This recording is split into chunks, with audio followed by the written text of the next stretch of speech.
Hi friend, स्वागत है आपका हमारे इस वीडियो लेक्चर में और मैं हूं आपका दोस्त अंगद राही। चलिए वीडियो को करते हैं स्टार्ट। तो आज की इस वीडियो में हम देखने वाले हैं डायबिटीज़, जिसे हम बोलते हैं शुगर। तो क्या बोला जाए कि अगर हम इंडिया की बात करें, हम अपने भारत देश की बात करें, तो हर 4 इंसानों में से एक इंसान में हमें शुगर की बीमारी देखने को मिलती है और ये कॉमन डिसीज़ होती है शुगर। ठीक है, तो बोला जाए तो 4% में से 1% में हमें ये डायबिटीज़ की बीमारी ज़रूर देखने को मिलती है। तो चलिए आज की इस वीडियो में हम यही देखने वाले हैं कि जो हमारा डायबिटीज़ है, जो शुगर है, वो क्यों होते हैं एंड क्या होता है ऐसी हमारी बॉडी में, ऐसी क्या प्रोसेस चलती है कि जो हमारी बॉडी में शुगर का लेवल बढ़ जाता है और ये एक हमें कॉमन डिसीज़ का नाम ले लेती है। तो चलिए देखते हैं। तो डायबिटीज़, जिसे हम बोलते हैं मधुमेह भी बोलते हैं और उसे हम बोलते हैं शुगर। ठीक है, तो क्या है, is a medical condition in which increase the level of glucose in blood which called hyperglycaemia. तो इसमें क्या होता है कि जो हमारा ब्लड है, जो हमारा खून है, इसमें क्या होता है कि ग्लूकोज की मात्रा बढ़ जाती है, जिस कारण से क्या हो जाता है हमें डायबिटीज़। एंड अगर हम मेडिकल कंडीशन में बोलें तो इसे हम क्या बोल लेंगे, हाइपरग्लाइसेमिया। तो चलिए फ्रेंड, अब हम समझते हैं इस बात को कि आखिर ये जो ग्लूकोज है या फिर जो डायबिटीज़ है वो हमें होती ही क्यों है। तो देखिए, जो हमारी बॉडी है या बोला जाए जो शरीर है हमारा, जो हमारा शरीर होता है, ठीक है, तो इसे भी एक एनर्जी की ज़रूरत पड़ती है, ताकत की ज़रूरत पड़ती है। और वो ताकत हमें कहाँ से मिलती है? वो ताकत हमें मिलती है कहाँ से? फूड से। अब फूड में कहीं ना कहीं हमें क्या क्या पाया जाता है? कार्बोहाइड्रेट,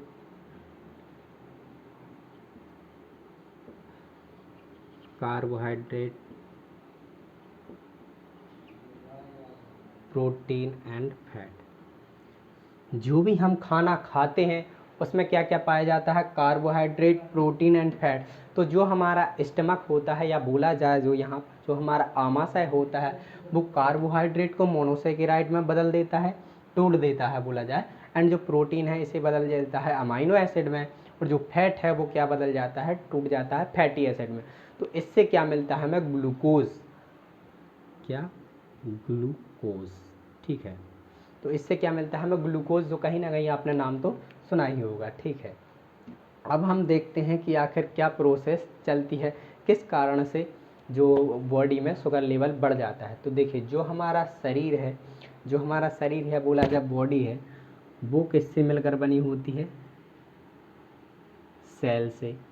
ठीक है, तो जो हमारा शरीर है वो किससे मिलकर बना होता है? सेल से। सेल मैं पढ़ा ही चुका हूँ, सेल एक smallest structural and functional unit होती है हमारी बॉडी की।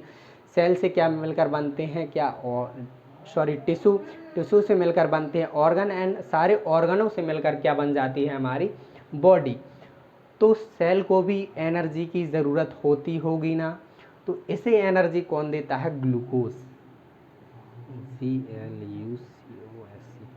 इसे एनर्जी कौन देता है? ग्लूकोज। लेकिन इसमें एक बात ये है कि ग्लूकोज सीधे सेल में इंटर नहीं कर सकता। इसे ना किसी वे, किसी ना किसी की हेल्प लेनी पड़ती है, तब जाके ग्लूकोज सेल में इंटर हो पाता है और उसे एनर्जी मिल पाती है। ठीक है, अब बोला जाए कैसे, तो जैसे हमें गाड़ी चलाने के लिए पेट्रोल की आवश्यकता होती है, उसी प्रकार ग्लूकोज को सेल में एंटर करने के लिए कहीं ना कहीं किसी ना किसी की हेल्प लेने की ज़रूरत होती है। तो यहाँ पर एक बात आती है किसकी? इंसुलिन की। अब ये इंसुलिन क्या होता है? एक हार्मोन है जो कि किसकी हेल्प करता है? ग्लूकोज की। इंसुलिन क्या होता है? इंसुलिन। ये हेल्प, जो इंसुलिन होता है, ये हेल्प करता है ग्लूकोज को सेल में एंटर कराने के लिए। लेकिन जो इंसुलिन हार्मोन है, ये भी भाई आता कहाँ से है ये? ठीक है, तो जो हमारा इंसुलिन है वो आता कहाँ से है? तो ये देखिए क्या होता है, पैंक्रियाज। जो हमारी बॉडी में एक पैंक्रियाज होता है, पैंक्रियाज में क्या होता है? Beta cell.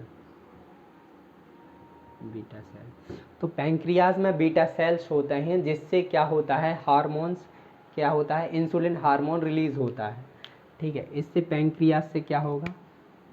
पैंक्रियाज से क्या होता है, इंसुलिन हार्मोन रिलीज होता है एंड इंसुलिन अब आता है किसके पास, ग्लूकोज नहीं, ये आता है कहाँ, ब्लड, ये मिलता है इंसुलिन ब्लड में और ब्लड में ही मिलता है क्या, ग्लूकोज। ठीक है, तो ये जब मिल जाएगा इसमें, अब ग्लूकोज के पास इंसुलिन आ गया। अब ये कहता है कि इंसुलिन क्या बोलता है कि ग्लूकोज से अब तुम जाओ, तुम्हारी सेल को सख्त ज़रूरत है, उसे एनर्जी की ज़रूरत है। तो अब जो ग्लूकोज है वो कहाँ चला जाता है, सेल में, एंड सेल को एनर्जी मिल जाती है। तो कुछ इस प्रकार से होता है। लेकिन क्या होता है कि जब किसी ना किसी कारण कोई, जो हम खाना खाते हैं उल्टा सीधा कोई भी कुछ भी खा लेते हैं कभी भी, तो उस कारण से क्या होता है कि जब ग्लूकोज हमारी बॉडी में बढ़ जाता है, हम यहाँ पर बात कर चुके हैं कि which increase the level of glucose, जब हमारी बॉडी में ग्लूकोज बढ़ जाता है तो उस अवस्था में हम क्या बोलते हैं, डायबिटीज़। अब देखिए क्या होता है कि ग्लूकोज अगर हमारी बॉडी में ज़्यादा बढ़ता है या ज़्यादा बढ़ने लगता है तो क्या होता है कि ग्लूकोज बढ़ता है और ये जाता है पैंक्रियाज के पास। अगर ग्लूकोज कहीं ना कहीं किसी ना किसी कारण से बढ़ जाता है तो ये जाता है पैंक्रियाज के बाद कि भाई पैंक्रियाज तुम हमारा साथी भेजो, क्या भेजो, इंसुलिन को भेजो ताकि ये हमें सेल में एंटर होने दे, क्योंकि हमारी मात्रा बहुत ज़्यादा बढ़ रही है।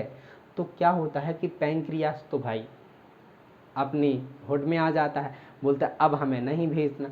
तो क्या होता है कि जब पैंक्रियाज में बीटा सेल्स क्या होती हैं, इंसुलिन हार्मोन रिलीज करना बंद कर देती हैं, किसी ना किसी कारणवश इंसुलिन अपने फॉर्म में आ जाता है या फिर बोला जाए गुस्सा हो जाता है कि हमें नहीं है तुम्हारी हेल्प करनी।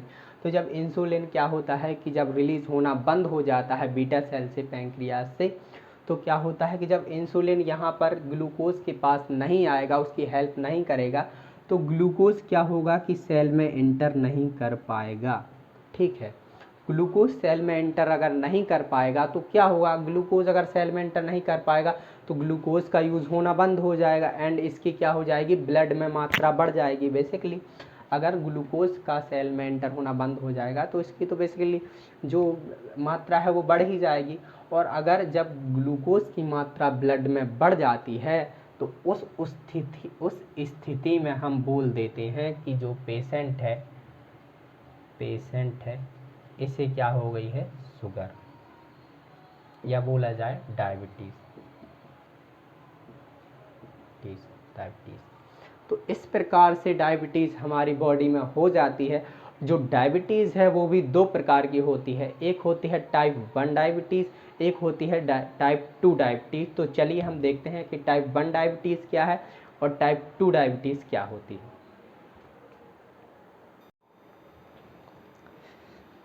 तो चलिए फ्रेंड्स, अब हम देखेंगे कि जो टाइप 1 डायबिटीज़ है वो क्या होती है। तो टाइप 1 डायबिटीज़ देखिए, इसमें क्या होता है कि beta cells of pancreatic gland does not make insulin. इसमें क्या होता है कि जो पैंक्रियाज है वो हमारा इंसुलिन रिलीज़ करना बंद कर देता है। देखिए इसमें क्या होता है कि कहीं ना कहीं पैंक्रियाज इफेक्ट हो जाता है, या फिर बोला जाए जिसकी बीटा सेल्स होती हैं वो ख़राब हो जाती हैं, तो किसी ना किसी कारण वो इंसुलिन को रिलीज़ नहीं कर पाती। अब जब इंसुलिन रिलीज़ नहीं होगा तो मैंने अभी बताया था कि इंसुलिन की हेल्प से ही ग्लूकोज सेल में एंटर कर पाता है। अब जब इंसुलिन का रिलीज़ ही नहीं होगा तो ग्लूकोज की मात्रा बढ़ जाती है ब्लड में।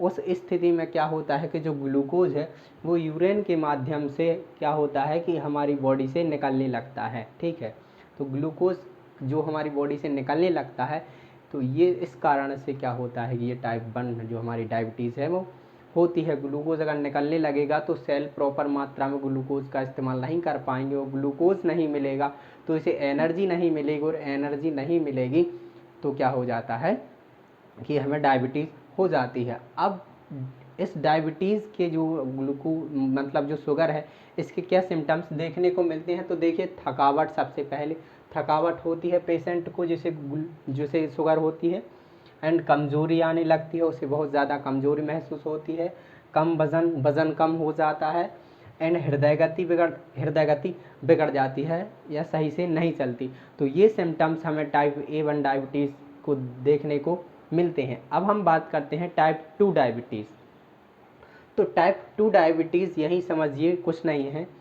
इसमें क्या होता है कि टाइप 2 डायबिटीज़ में पैंक्रियाज बीटा सेल्स से इंसुलिन तो प्रॉपर मात्रा में रिलीज़ करती हैं, मतलब बीटा सेल्स मतलब इंसुलिन को तो अच्छे से भेजती हैं कि जाओ तुम्हें ग्लूकोज की ज़रूरत है, ग्लूकोज भी सेल में इंटर कर पाता है। लेकिन यहाँ बात होती है कि जो सेल है वो क्या करती है, ग्लूकोज का इस्तेमाल करना बंद कर देती है। किसी न किसी कारणवश वो ग्लूकोज का पूर्ण तरह से इस्तेमाल नहीं हो पाता, उस कारण से भी जो क्या होता है कि डायबिटीज़ है उन पेशेंट में होने बढ़ जाती है, या किसी नए पेशेंट को डायबिटीज़ हो जाती है। और टाइप 1 डायबिटीज़ बोलें तो बहुत ज़्यादा हमें छोटे बच्चों में देखने को मिल रही है, छोटे बच्चों में एंड अडल्ट में। और ये टाइप 2 डायबिटीज़ बोलें तो सबसे ज़्यादा हमें ओल्ड पर्सन में ही देखने को मिलती है। लेकिन टाइप 1 डायबिटीज़ सबसे ज़्यादा होती है, क्योंकि सबसे ज़्यादा जो पैंक्रियाज है वो हमारा बीटा सेल से इंसुलिन रिलीज